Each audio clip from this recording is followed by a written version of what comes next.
I believe that the price for a full life is mistakes. Mistakes are the price for a full life that you have to pay if you learn from them. I believe that hell wants to maim you and mock you with your mistakes. But heaven wants to make you and transform you by your mistakes. Failure should not become a prison house where you're held hostage the rest of your life by your mistakes.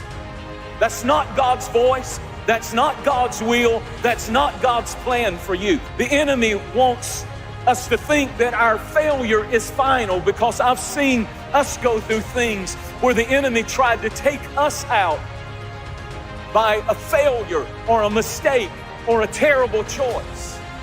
Your mistakes are not final. Your failure is not final.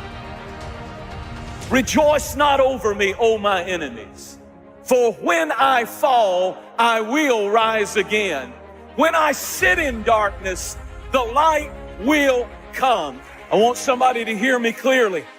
You might have made a mistake, but you're not one.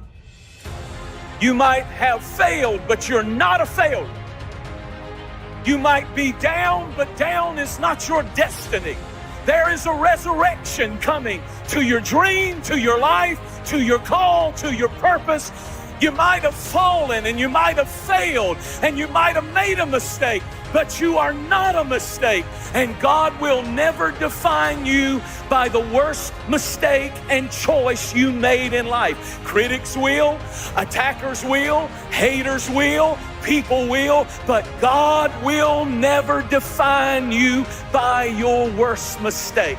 And I need you to think that great is His mercy towards us. I love the story of Simon Peter.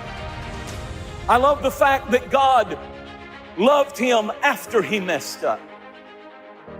That's why when the angel appeared at the tomb, the angel said, Jesus wants me to specifically name one of the disciples by name. He said, go tell my disciples and Simon Peter to meet me in the upper room. The same guy who denied Christ, the same guy who lied, the same guy who cut a man and got violent, the same guy who failed and failed miserably.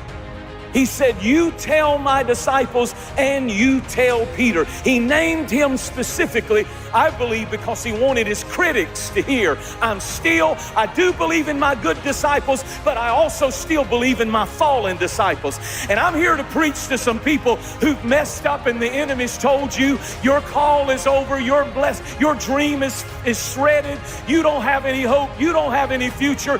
There is restoration available for you, and He still has His hand on your life. Isn't this something that it was Simon Peter who preached on the day of Pentecost? He didn't choose the other 11. He chose the one who messed up. And that's what I've come to prophesy and preach to tonight, that some of you have fallen, some of you did it, some of you messed up, but the Lord sent me to tell you there's still life in your dream. There's still life in your call. There's still life in your purpose. There's still life in what God has called you to do.